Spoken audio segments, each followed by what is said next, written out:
¿Cómo están? Gracias por acompañarnos en Semana Política. Una que lamentablemente, ¿cierto?, comienza con las banderas a media asta. Hoy es el segundo día de duelo nacional decretado por el presidente Boric tras el trágico derrumbe en la división El Teniente de Codelco que dejó a 6 trabajadores fallecidos.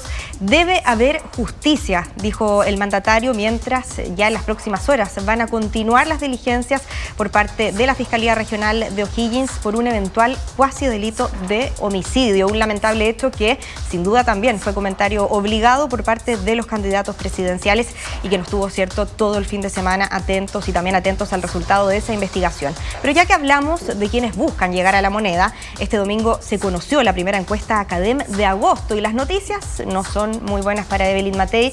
La abanderada de Chile Vamos cae 3 puntos, quedando con 11% en el cuarto lugar. En Criterian tanto se mantuvo en el 16%. Todo esto en medio de días complejos para su postulación en el Consejo General de RN y en medio de descuelgues. La exalcaldesa llamó a tener la sabiduría de creer en su proyecto. Así fue lo que dijo. Siguiendo con el sondeo de Academ, Jara retoma el primer lugar con un 31%, Kast segundo con 29% y Franco Parisi tercero con 12%. Varios se verán las caras este lunes en el conversatorio Cumbre de las Regiones en Concepción, que entiendo recién acaba de partir. Bueno, sin duda van a ser temas que vamos a analizar porque marcarán la semana política.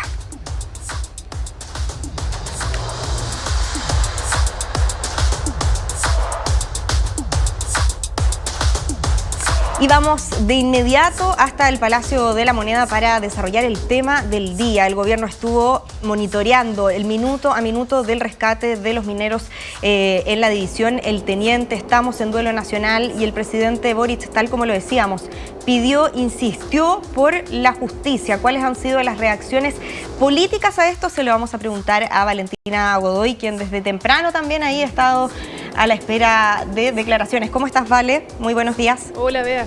Buen día. El presidente ha vuelto a suspender su agenda pública hoy, no tiene actividades, pero sí está aquí desde temprano en la sede de gobierno, en línea también con lo que había hecho, por ejemplo, en el día viernes de la semana pasada, a la espera de cómo avanzaban los trabajos de búsqueda y rescate en este que es el accidente más grave que ha tenido Codelco en prácticamente 4 décadas, que ha terminado ya con la muerte de 6 trabajadores y que nos tienen hoy viviendo un duelo nacional. Tenemos acá en el Centro Cívico, de hecho, las banderas chilenas a media asta. Es lo que ha decretado el presidente Gabriel Boric, que si bien en las primeras horas después de este sismo y este derrumbe al interior de la mina El Teniente, ahí en la región de O'Higgins, optó por seguir y monitorear este asunto a distancia. De todas maneras, había despejado su agenda, estaba en contacto con el presidente del directorio de Codelco, Máximo Pacheco, y también con sus ministros, y pidió en ese minuto, el día viernes, que fuera la ministra de Minería, Aurora Williams, quien se trasladara a la región de O'Higgins y pudiera seguir el desarrollo de esta emergencia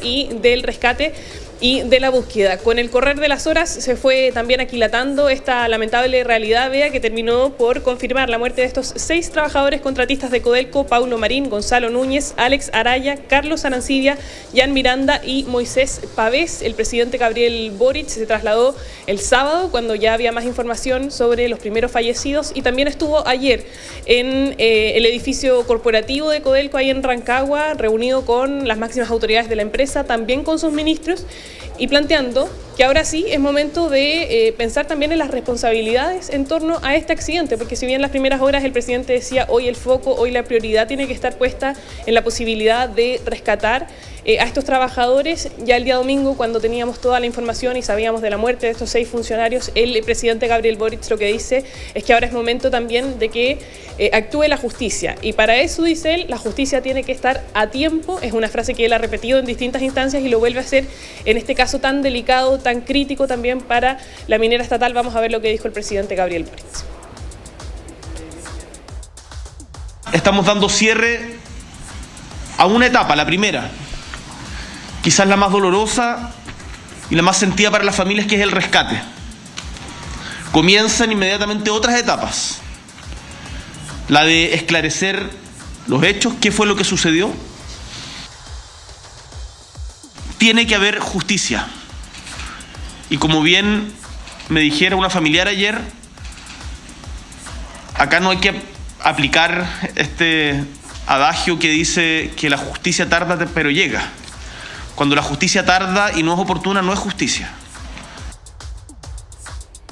Claro, parte del mensaje del presidente Gabriel Boric, que entrega ayer directamente desde la región de O'Higgins. Hoy tiene reuniones internas el presidente, no tiene actividades públicas y, como decíamos, ha estado también delegando esos trabajos en sus ministros. El presidente también se reunió con las autoridades de Codelco, con el presidente del directorio, por cierto, Máximo Pacheco, que ayer además anunció que iban a convocar expertos internacionales para que se realice una auditoría. Recordemos, vea que acá hay distintos caminos que van a investigar qué es lo que ocurrió la semana pasada cuando se registra este movimiento sísmico en la mina del Teniente, se produce este derrumbe y tiene esta consecuencia fatal para 6 trabajadores. Hay una investigación que lleva el Ministerio Público, que obviamente estuvo pendiente de la búsqueda de los trabajadores y posteriormente de confirmar también a las familias su fallecimiento, pero además el presidente del directorio de Codelco ha confirmado que van a realizar ellos van a solicitar una auditoría externa para que esto no se vuelva a repetir en Codelco. Vamos a ver lo que dijo justamente Máximo Pacheco.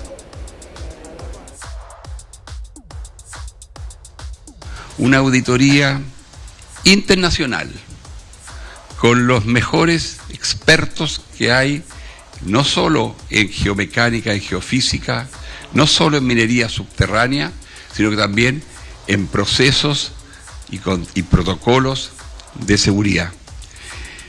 Esa comisión investigadora con expertos internacionales reportará directamente al directorio y se hará cargo de ayudarnos a determinar qué es lo que hicimos mal.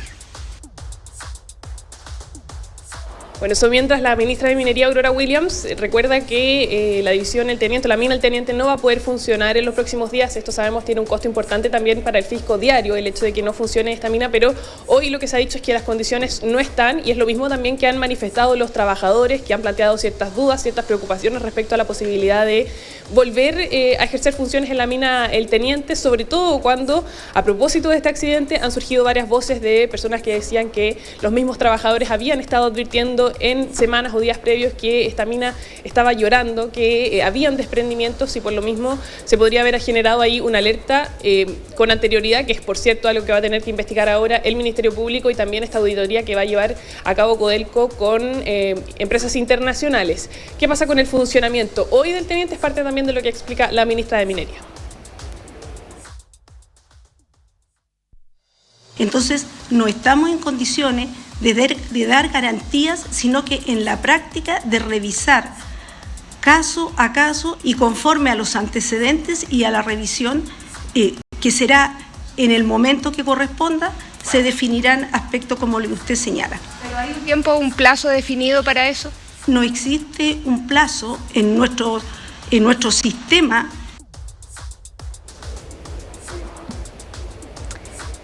Bueno, tal como tú decías, Vale, una situación, ¿cierto?, que aún deja muchas dudas pendientes. No sé, ¿Vale? ¿Está Valentina conectada? Sí. Sí, acá estoy. Ya, que no te veía aquí en la pantalla. Tú bien lo decías, hay distintos caminos, ¿cierto?, por dónde se va a investigar esto. Está esta auditoría externa que anunció Codelco, también el Servicio Nacional de Minería, por supuesto, también va a hacer un informe técnico, y está también la parte de la investigación que arroje el Ministerio Público, que de hecho, ayer lo decía el fiscal regional de O'Higgins, se van a preparar incluso con un equipo especializado, porque hay mucho de reglamentación que tienen que revisar. Yo te quería preguntar si frente a todas estas dudas que hay, hoy día existe la posibilidad de vocería por parte de la ministra Camila Vallejo, que entiendo que esta mañana pidió celeridad en la investigación. Claro, es el llamado que hizo en una entrevista a la vocera de gobierno y que va a tener en los próximos minutos acá en el Palacio de la Moneda su clásica vocería de los días lunes, que hoy evidentemente va a estar cruzada por todas las dudas que siguen sobre la mesa en torno a este accidente ocurrido en Codelco. El presidente, yo te decía, Bea, no tiene actividades públicas hoy, tenía, si no me equivoco, cosas en agenda para hoy lunes, pero que fueron reprogramadas a propósito de este duelo nacional de 3 días que él mismo decretó ayer tras conocerse la muerte de los 6 trabajadores, pero sí va a ser la ministra vocera quien salga públicamente y pueda responder, por cierto, a tantas dudas que quedan, aunque difícilmente, porque lo que ha dicho el gobierno es que aquí hay una investigación que está pendiente, que obviamente no se pueden pronunciar en detalle sobre lo que ha ocurrido, pero sí seguramente vamos a tener alguna visión un poco más general ya con el correr de las horas por parte del gobierno acá en La Moneda. Perfecto. Vale, te queremos agradecer por este contacto y por supuesto que nos vamos a quedar conectados contigo para ver las reacciones también durante el día que hay sobre esta tragedia que enluta a Codelco, ¿cierto? Y a todo un país. Muy buenos días. Que estén bien, buen día.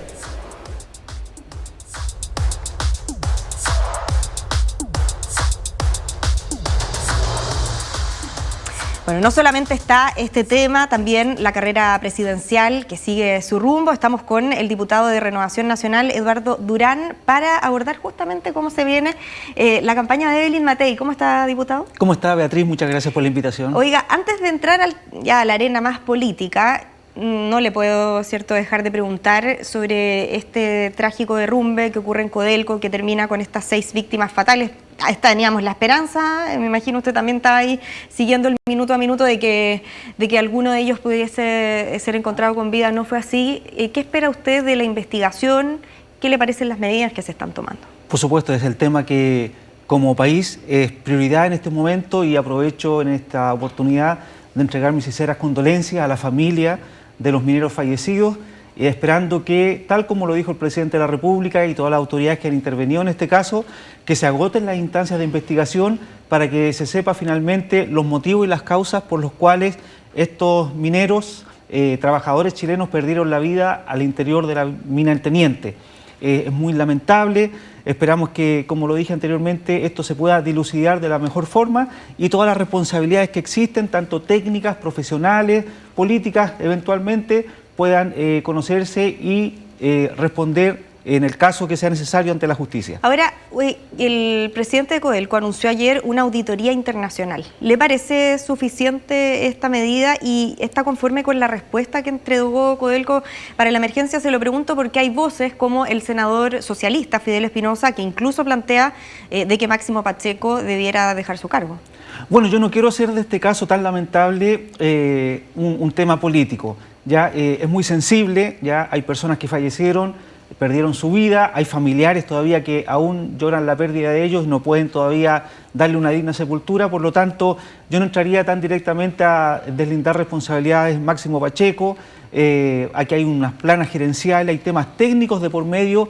¿Cómo funciona una mina? Una mina no funciona con situaciones políticas, una mina funciona con aspectos técnicos, de ingeniería, estructuras, y eso es lo que debe investigarse. Yo valoro que el presidente de Codelco haya anunciado una auditoría internacional, pero acá tanto los organismos nacionales, Policía de Investigaciones, Fiscalía, deben estar presentes en este caso y llegar al fondo de la verdad de lo que ocurrió en esta oportunidad. Sin duda vamos a estar atentos a esa investigación. Y ahora lo quiero llevar a otro tema que también nos convoca, por supuesto, y que es la carrera presidencial. Hablemos de la última encuesta CADEM. La candidata de Chile Vamos cae al 4º lugar, retrocediendo 3 puntos y siendo superada incluso por Franco Parisi. ¿Qué le parece? ¿Les preocupa este resultado, diputado? Bueno, sin duda no hay que desestimar ninguna encuesta, Beatriz. Todas son fotografías del momento. Hay distintas encuestas que en tiempos previos a las elecciones muestran distintas situaciones. Esta es la de CADEM, pero aquí hay que decir, igual que en el fútbol, que estamos en el camarín todavía. ¿Ya? Todavía los competidores, los jugadores no han salido a la cancha a jugar el partido, pero cuando comience ya el periodo oficial, donde los candidatos también participen en debates abiertos frente a la ciudadanía, yo espero que la situación cambie. Pero es distinto empezar el partido liderando las encuestas, como ocurría, ¿cierto?, hace algunos meses con Evelyn Matei, ahora pasar a ocupar un 4º lugar. ¿Cuál es el diagnóstico, diputado? ¿Por qué cree usted ese cambio, esa baja? Bueno, aquí hay una conjugación de varias cosas, porque por una parte es fácil, de alguna forma, prometer soluciones fáciles a problemas difíciles. Y ese no es el estilo de Evelyn Matei. Recordemos la trayectoria de Evelyn, ha sido alcaldesa, senadora, diputada, y en los cargos que ha estado ella, ministra del Trabajo, ha dado una gran labor, ha trabajado de cara al país y dando soluciones a los problemas reales de la gente. Porque, por ejemplo, la candidata Jara, el candidato Kast, pueden decir muchas cosas, pero a la hora de mostrar la solución de cómo lo harían, no vemos respuesta para ello. Por ejemplo, alguien dice terminar con la inmigración. Pero ¿cómo lo va a terminar? Pero enfocándonos en la campaña misma.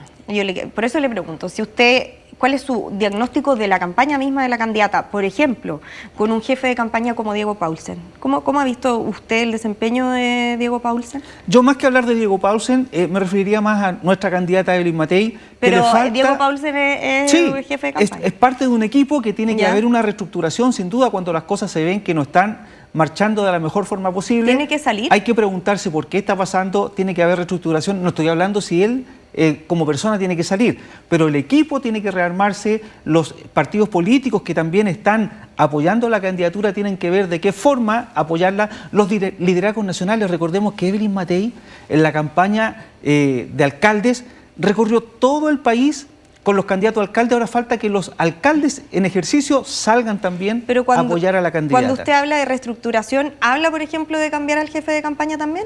Bueno, si eso lo decide la candidata, en definitiva. ¿Usted qué le parece? No, a mí no me corresponde. Ya, yo creo que la candidata, si ella se siente a gusto con Diego Paulsen, que lo mantenga. Si ella ve que le faltan algunas competencias, tiene que tomar la decisión.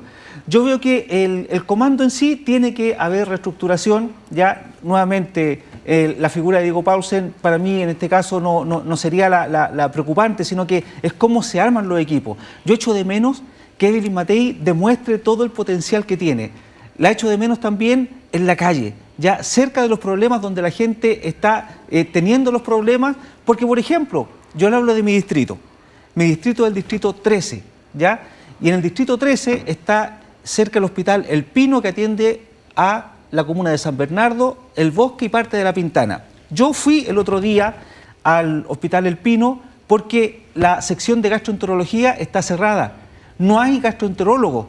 Por lo tanto, bien sería que nuestra candidata llegara hasta la población, ¿cierto?, conversara con los vecinos y ella, que tiene experiencia, pueda dar una solución, ¿cierto?, cómo ella enfrentaría el problema de la salud en nuestro país. En ese sentido, ¿fue un error el intento por esto de presentar una denuncia que finalmente se desactivó, dejar en suspenso el voto en una segunda vuelta, por ejemplo, a favor de Kast? En caso que él gane, ¿fue un revés, cree usted? ¿Le hizo mal a la candidatura?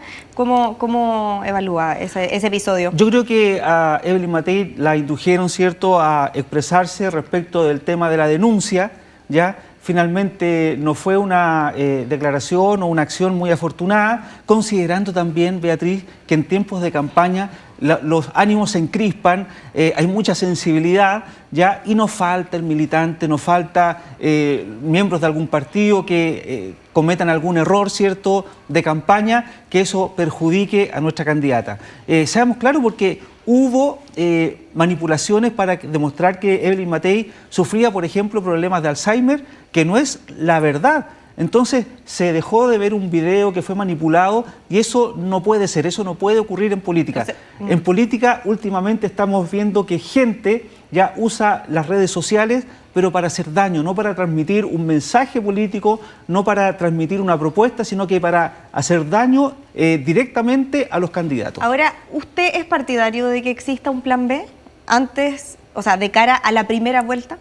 Como han planteado algunos parlamentarios, como por ejemplo, vio, ¿cierto?, la semana pasada declaraciones que evidenciaron ciertos descuelgues. El diputado Celis deslizó la posibilidad de que exista un candidato único a cambio de una lista parlamentaria único, candidato único que vendría siendo, ¿cierto?, José Antonio Kast.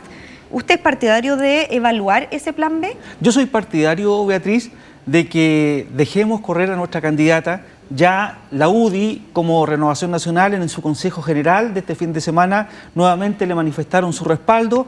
Y ahora, cuando nos enfrentemos a los debates de cara al país, donde los candidatos no en forma aislada ni en forma independiente, sino que enfrentados cada uno de ellos a la televisión y a todo el país, puedan demostrar sus propuestas, ahí vamos a ver a una Evelyn Matei empoderada que tiene equipos para gobernar.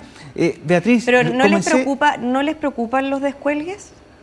Bueno, yo tengo entendido que Andrés, que fue la persona a la cual usted aludió, él después manifestó a qué se refería, su compromiso está también con la candidata. Claro, tanto él como Jorge Alessandri salieron, ¿cierto?, a corregir sus dichos, pero no le preocupa esto que se plantee incluso esta posibilidad. Y bueno, y también por otro lado, ¿cierto?, está esta entrevista que da el presidente de Renovación Nacional, Carlos Larraín, expresidente de hace mucho tiempo, Carlos Larraín, que dice que su candidato es José Antonio Kast. Carlos Larraín, que sabemos, ¿cierto?, no estuvo desde un principio con Evelyn Matei, pero ¿no pesan esas declaraciones? ¿No podría esto generar que existan descuelgues?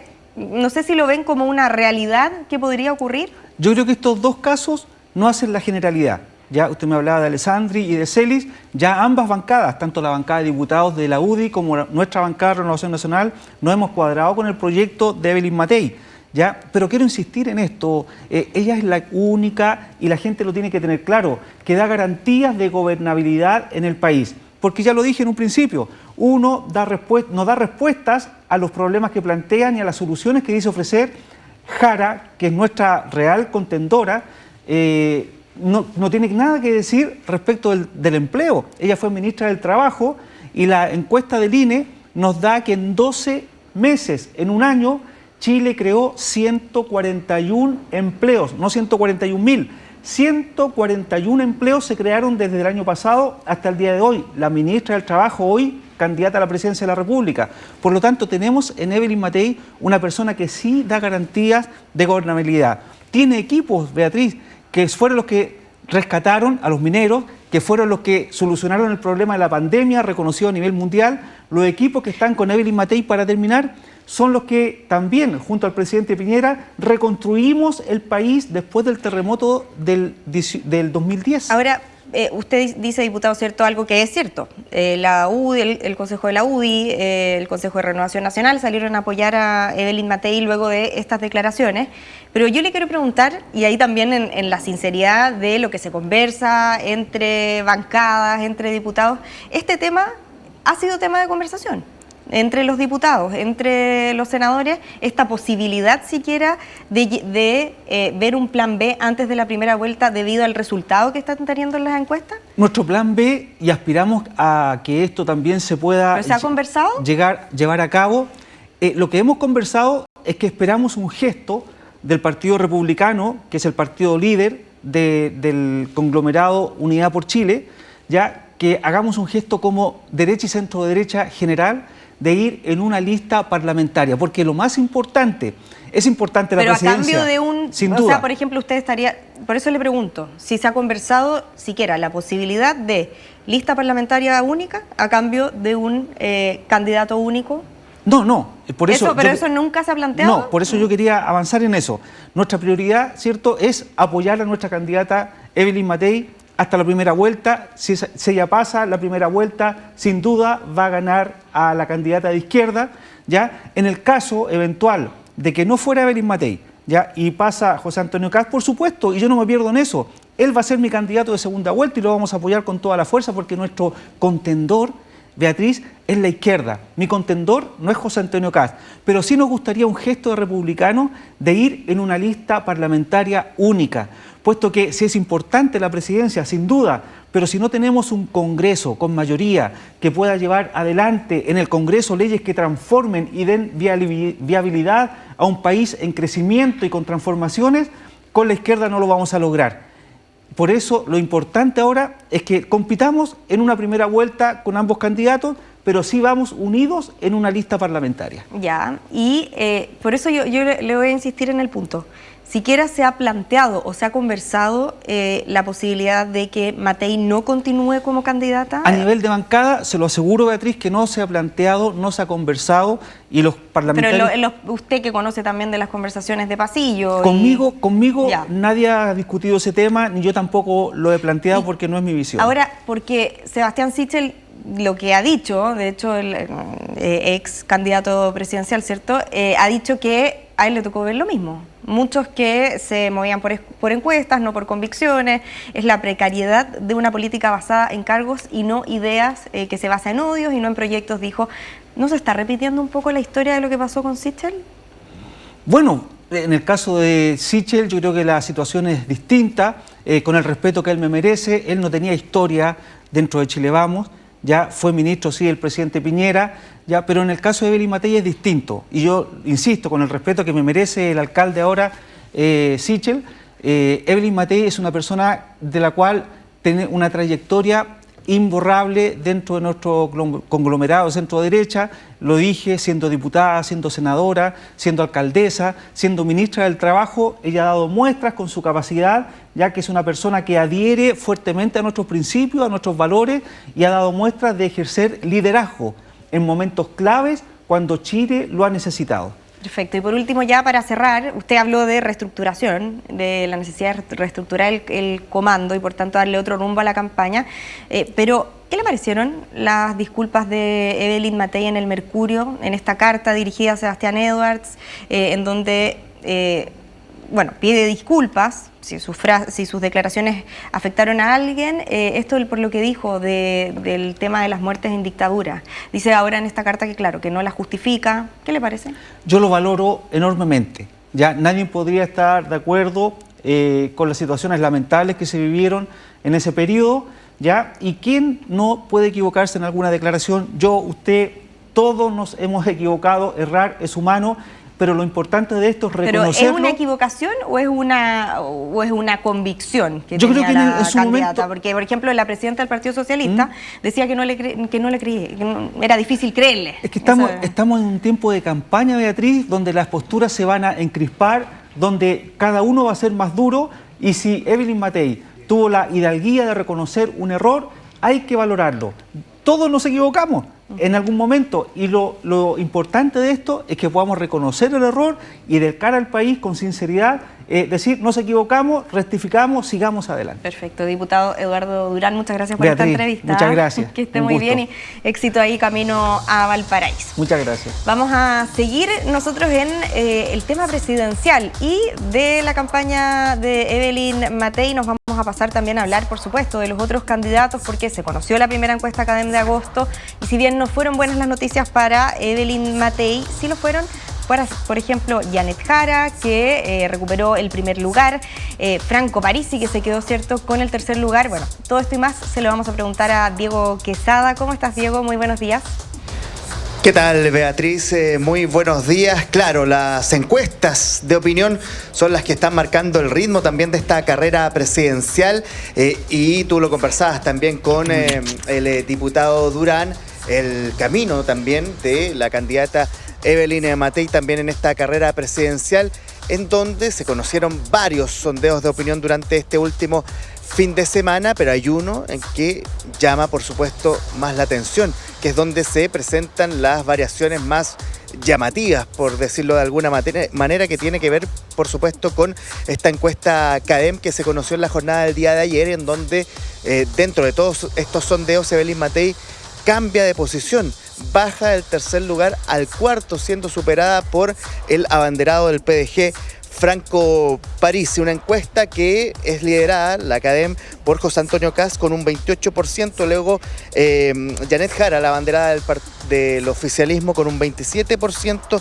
Franco Parisi, que llega al tercer lugar con un 10%, y luego Matei con un 8%, tal como lo repasaban durante esta jornada. Eso sí, otros sondeos de este fin de semana, Evelyn Matei mantiene este tercer lugar. Todo esto en un fin de semana, también lo conversaban ustedes, en donde la candidata de Chile Vamos tuvo que enfrentar el fantasma de los descuelgues, todo a partir de declaraciones que hubo tanto en la bancada de RN como también en la bancada de la UDI, pero a su vez de un expresidente de Renovación Nacional, Carlos Larraín, quien dijo en una entrevista que su candidato era José Antonio Kast, una postura que eso sí ya había manifestado anteriormente durante este año, pero esta necesidad que, por ejemplo, el diputado Andrés Celis hablaba de tener un candidato único de la oposición de cara a noviembre, también generó ruido, pero que finalmente, rápidamente, de forma institucional, tanto RN como la UDI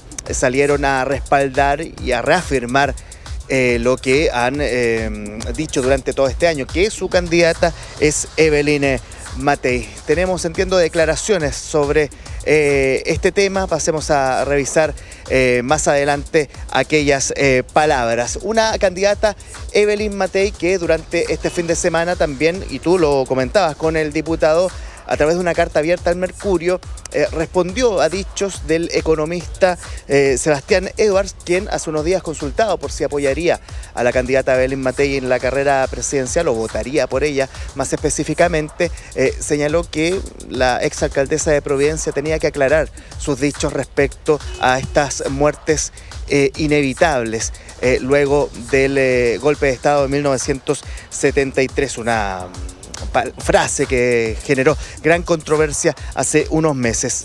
En esta carta abierta de Evelyn Matei dijo: sé que a muchos chilenos les molestó u ofendió lo que dije y desde ya me disculpo por el dolor que mis palabras pudieron causarles.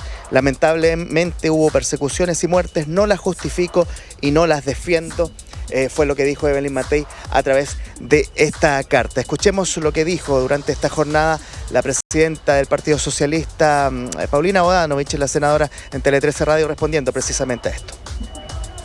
Me gustaría creer no solo en Evelyn Matei, sino en aquella derecha que representaba, una derecha democrática, una derecha que era capaz de decir cosas como las que suscribió el presidente Piñera, que paz descanse, antes de morir, en democracia siempre, y firmar esa carta. Pero ahí lamentablemente el único que hizo ese gesto fue él.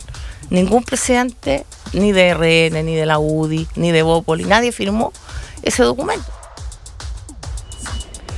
Evelyn Matei cara a cara nuevamente con otros dos candidatos presidenciales que han sido los que principalmente se han encontrado en los foros durante estas semanas. Un nuevo cara a cara de Matei con José Antonio Kast y con Janet Jara. Esta jornada en un debate o conversatorio organizado por los gobernadores regionales en la ciudad de Concepción. Hasta allí llegó hace algunos instantes para participar de esta instancia también la candidata del oficialismo y de la democracia cristiana, Janet Jara, quien se va a reunir en la jornada de mañana con la presidencia interina de la ADC, luego que hace algunos días la democracia cristiana respaldara la candidatura presidencial de la ex ministra del Trabajo. Una reunión que, Beatriz, resulta clave considerando los ingresos, el rol, la influencia que pueda tener la democracia cristiana en el comando presidencial de Janet Jara, que conocimos sus primeros nombres en la jornada del día jueves de la semana pasada, entregando los cabezas de serie, como ha denominado la propia candidata oficialista, a quienes van a ocupar cargos en el área estratégica, en el área territorial y también en el área económica, en donde se han dado a conocer también posturas de la candidata, por ejemplo, a través de una entrevista a La Tercera de Luis Eduardo Escobar, quien encabeza este equipo económico de Janet Jara, quien dijo que Janet Jara me dijo que era socialdemócrata y que no creía en la eliminación de las clases sociales ni en la dictadura del proletariado, que es una postura histórica del Partido Comunista, partido en donde milita la ex ministra del Trabajo. Algo que, por supuesto, a esta hora de la mañana está generando todo una conversación allá en Concepción. Fue consultada la candidata y también en una reunión que están sosteniendo hasta ahora los partidos oficialistas con la democracia cristiana. Todo esto en el marco de los ingresos, de la proyección de los equipos que va a tener Janet Jara pensando en esta primera vuelta presidencial del mes de noviembre. Ayer fue consultado Mario Marcel, el ministro de Hacienda, sobre si integraría o no un gabinete de Janet Jara. Pasemos a revisar aquello. Yo espero que mañana, como me voy a reunir con el senador Francisco Buenchumilla, presidente subrogante de la ADC, podamos tener propuestas que la democracia cristiana haga para incorporar al comando y prontamente los vamos a informar. Cuando definamos la incorporación en la ADC vamos a hacer un grupo y informar a todos juntos. Nosotros no tenemos apuro y estamos trabajando en los equipos, porque la idea de los comandos no es estarlos cambiando todas las semanas, como le ha pasado a los otros candidatos. Es tener un comando que sea sólido, un equipo que pueda permanecer en el tiempo. Bueno, quizás la diferencia con ese momento que a mí en lo personal me tocó vivir es que esa conversación la tuve con el presidente después de la segunda vuelta, cuando ya estaba elegido, Y después que entre la primera y la segunda vuelta hubo este acuerdo de implementación programática. Así que por lo menos eso es lo que me tocó a mí, eso es lo que hizo más fácil que yo me pudiera incorporar al gobierno. Y bueno, por supuesto cada proceso político es distinto del otro, habrá que ver cómo evoluciona el actual. No, yo ya tengo bastante con lo que han sido estos años. ¿No? ¿De ninguna manera? No, tiene que haber capacidad de recambio siempre, pues. Súper claro, Diego, el ministro de Hacienda, Mario Marcel, al decir, ¿cierto?, que, claro, no, en caso de que ganara Janet Jara no se repetiría el plato, pero hay dos personas que también han generado dudas de se van a integrar al comando, cómo se van a integrar. Carolina Toá, por ejemplo, que lo decía Nicole Cardoch, que le ha enviado muchos cariños, ¿cierto?, que le dio toda la suerte cuando integró ahora el comando, pero ¿de qué manera Carolina Toá va a participar en la campaña? Esa es una de las grandes dudas. Y me imagino también Gonzalo Vinter, ¿cierto? Son dos figuras que deberían tener algún tipo de rol en la campaña.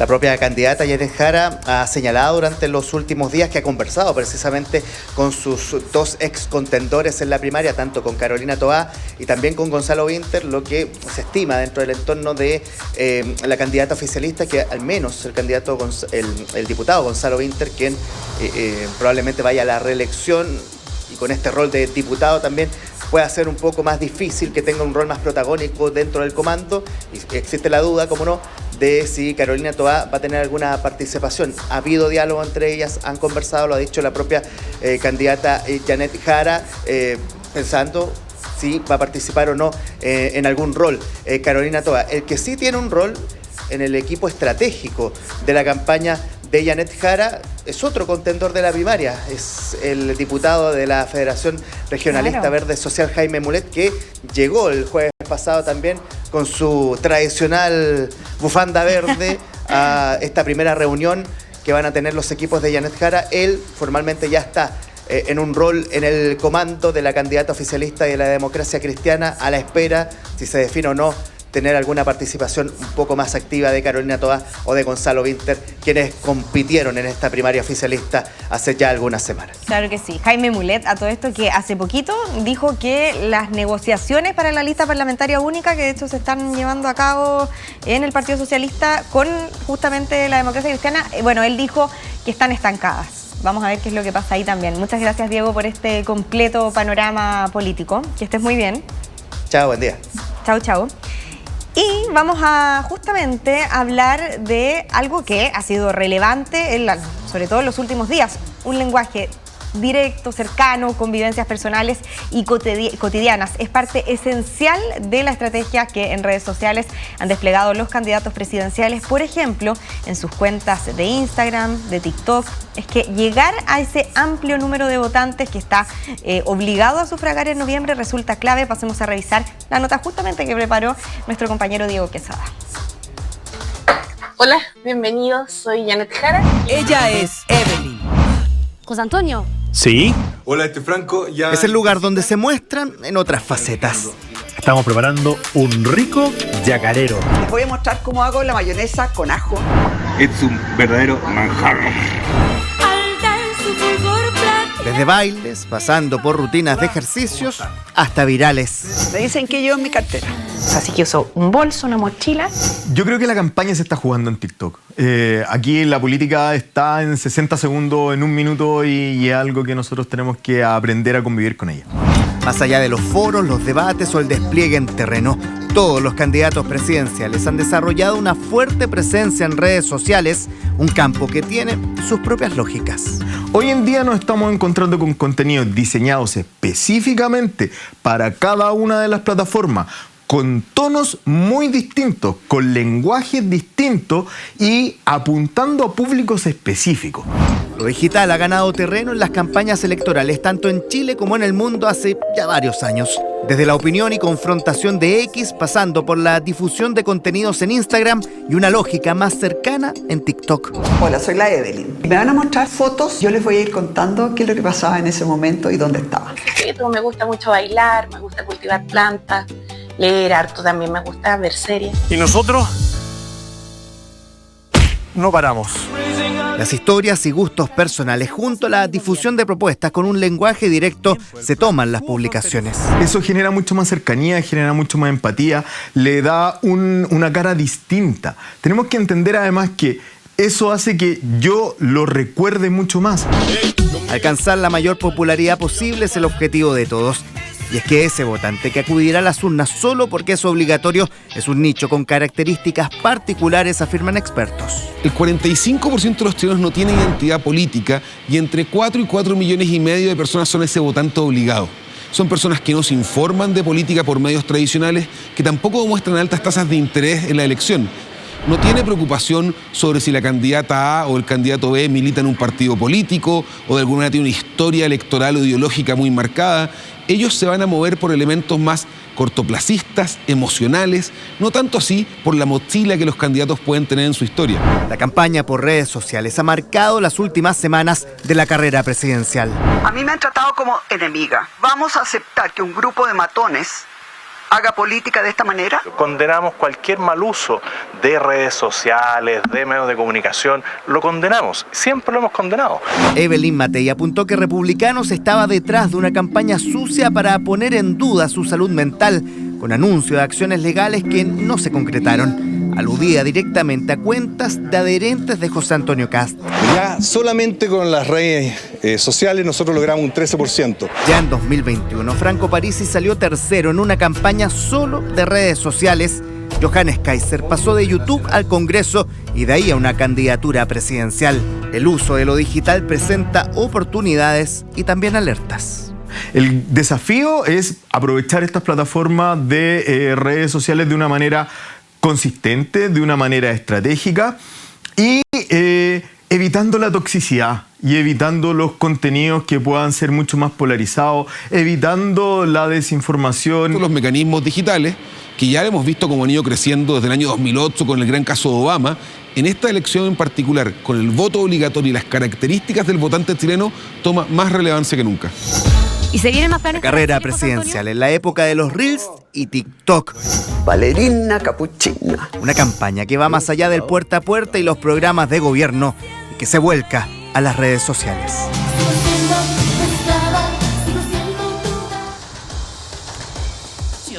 Y a esta hora se lleva a cabo el debate presidencial Descentralizar para Avanzar. Esto en Concepción, es llamado la Cumbre de las Regiones. Ahí vemos a Janet Jara, está José Antonio Kast y Evelyn Matei que enfrentan sus ideas. Escuchemos un momento. De generar más poder local, de darle oportunidad a los territorios, que la gente decida desde su localidad y no desde un escritorio en Santiago. Y en esa vuelta nos hemos llevado al menos desde el año 90 en adelante, ¿no? Y el punto es que hace poco pudimos sacar una ley de gobernadores adelante que quedó con varias dificultades y que generaron además una experiencia en el periodo pasado que nos dejó a todos bastante preocupados y preocupadas. Creo que en ese contexto, si nosotros pensamos en que la descentralización no es un eslogan, sino que es una urgencia para el desarrollo nacional, vamos a tener una visión estratégica que debiéramos compartir. Y quiero señalar que con una política de Estado con horizonte estratégico, seguramente el desarrollo... Parte de la intervención de la candidata oficialista Janet Jara. Vamos a estar pendientes a cómo se desarrolla este debate, este cara a cara, que es más bien un conversatorio, pero donde una vez más van a estar ahí los principales candidatos. Ellos están allá en Concepción, nosotros estamos acá en el estudio junto al secretario general del PPD, José Toro, quien también está en el equipo estratégico, ¿cierto?, de la candidata del oficialismo, Janet Jara. ¿Cómo estás, Pepe? Muy bien, Bea, ¿cómo estás tú? ¿Te podemos decir Pep? Sí, Pepe, José. Pepe, muy informal. Pero todo el mundo me conoce por Como Pepe, así José que Pepe no hay Toro. problema. Exactamente. Bueno, vamos directamente, ya que estábamos viendo ahí a la candidata, a hablar de la campaña. ¿Qué le pareció la última cadena? Jara retoma el primer lugar, sube, entiendo, 4 puntos más. ¿A qué cree usted que se debe? Bueno, me parece bien. Creo que las encuestas siempre te van dando un horizonte, pero creo que no es lo fundamental. Lo fundamental es la elección y hay que trabajar para eso. A veces reflejan momentos. Creo que es bueno que volvamos a encabezar. Tiene que ver con las buenas noticias de esa semana. Pero son cosas que te muestran momentos más que otra cosa. ¿Y les preocupa los escenarios que se muestran en segunda vuelta? Porque si bien, claro, sale liderando la encuesta, en segunda vuelta el escenario es súper complejo. Frente a, o sea, Kast superaría a Jara por 12 puntos, 49% Kast versus 37% Jara.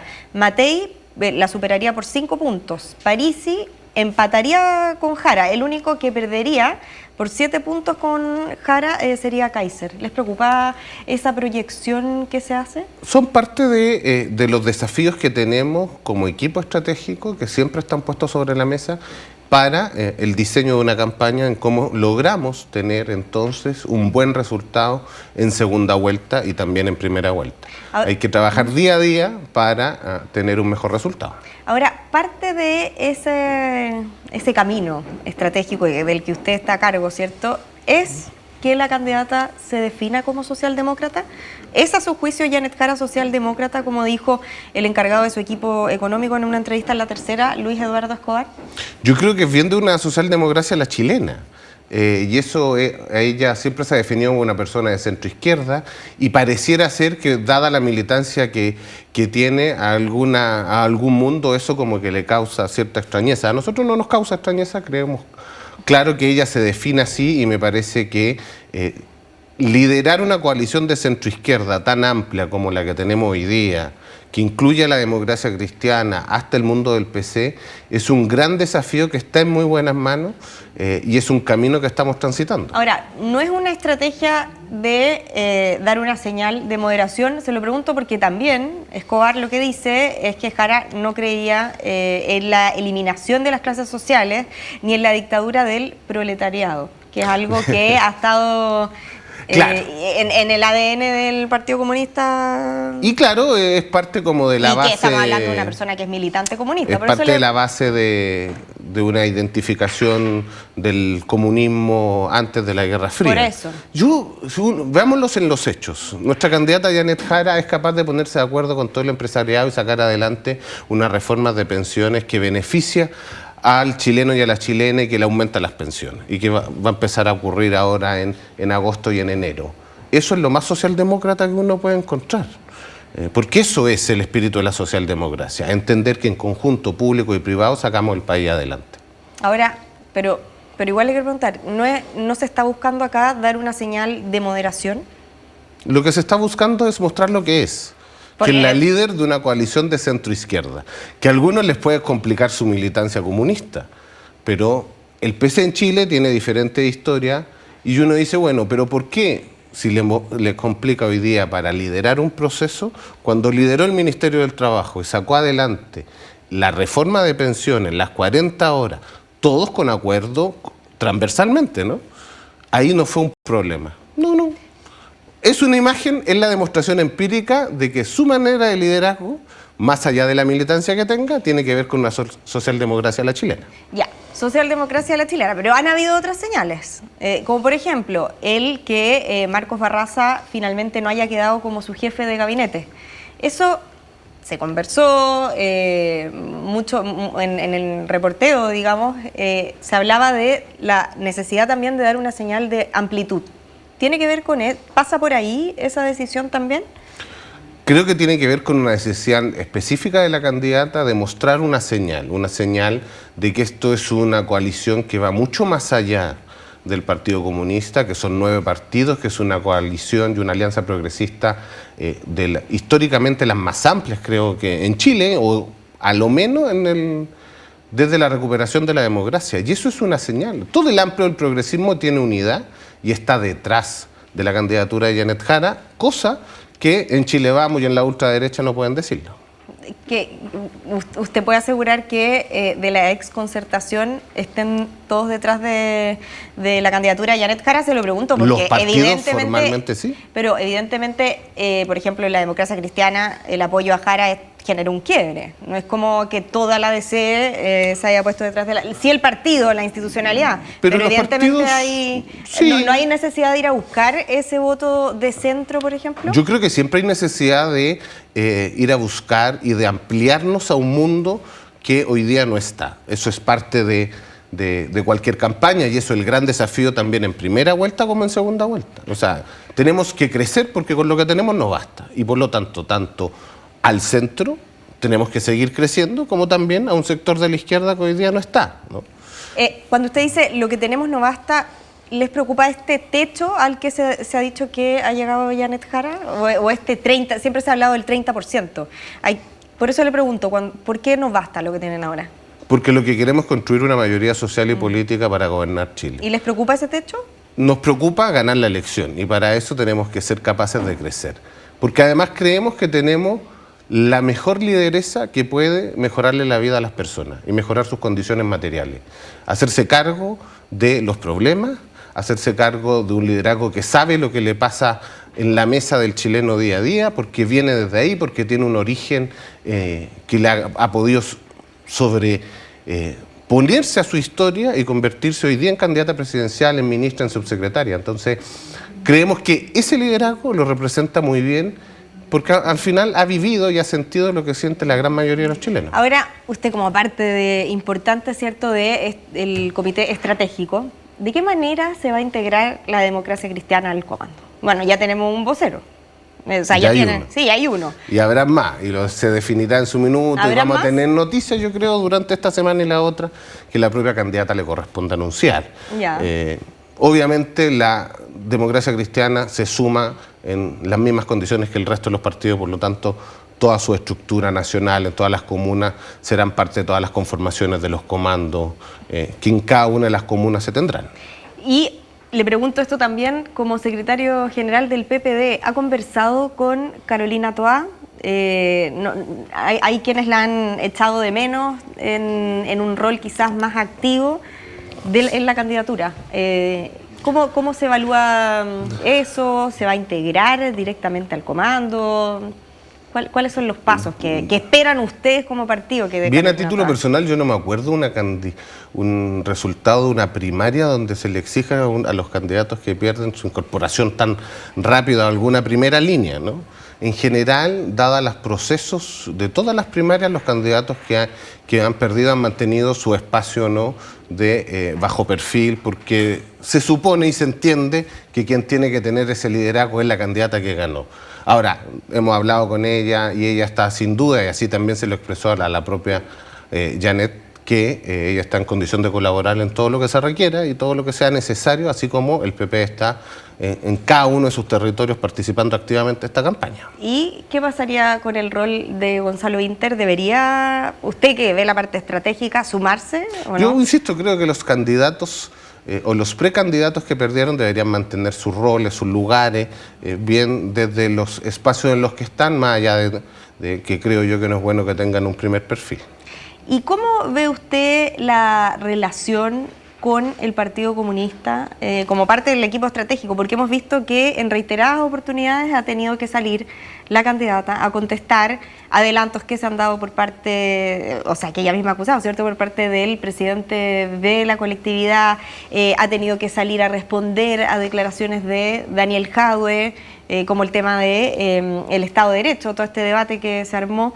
¿Cómo se ha conversado de estratégicamente cómo se enfrenta esa relación con el Partido Comunista? Yo creo que aquí hay dos caminos, un antes y un después. Un antes, que era el proceso mientras estaba la primaria, y un después, que es con la conformación de este comando en general, con los diferentes equipos, tanto el equipo estratégico como territorial, programa, avanzada. Y hoy día es fundamental asumir que que hay una campaña de la centroizquierda, del progresismo, que está encabezada por diferentes actores, que está liderada por nuestra candidata presidencial Janet Jara, y que por lo tanto desde ahí, entre todos los personeros que somos parte del comando, tenemos que hacernos cargo de lo que viene. Y los partidos tienen que jugar el rol que tienen los partidos, cada uno en sus espacios, pero también hay un mínimo de responsabilidad que los partidos deben tener, porque lo que importa hoy día es ofrecerle a Chile un proyecto que dé garantías, que se haga cargo de las necesidades de las personas en materia de crecimiento económico, de seguridad, y por lo tanto ese es el foco. Lo que digan o no ciertas personas son a título personal, y me parece que uno debería hacer un llamado a la responsabilidad y al autocontrol. Perfecto. Le quiero preguntar, antes de ya terminar la entrevista, ¿vio el Mercurio hoy día o no? La respuesta de Sebastián Edwards a Evelyn Matei. El domingo, Evelyn Matei le contestó a Sebastián Edwards en una carta y pide disculpas por sus declaraciones sobre las muertes en dictadura. ¿Qué le parecen esas disculpas? Creo que en un hecho de esta naturaleza, esas disculpas siempre son necesarias. Porque acerca más a Evelyn Matei al espacio de cómplices pasivos que tuvo el expresidente Sebastián Piñera, que de la ultraderecha que hoy día reivindica la dictadura y reivindica la violación a los derechos humanos. Así que yo desde ese espacio de disculpas y de frases desafortunadas me parece que es el sentido en que el debate político nos tiene que encabezar. Perfecto. Muchas gracias José, por esta entrevista. Feliz. Que estén muy bien. Nosotros, de hecho, nos vamos a ir con esta imagen, porque a esta hora se lleva a cabo el debate presidencial Descentralizar para Avanzar y vemos ahí las imágenes de José Antonio Kast. Por supuesto que vamos a estar atentos a todo lo que ocurra, las reacciones y más del acontecer político. Nosotros dejamos hasta acá Semana Política, pero no se vaya porque ya viene Hablemos a las 12. Que estén muy bien. Chau, chau.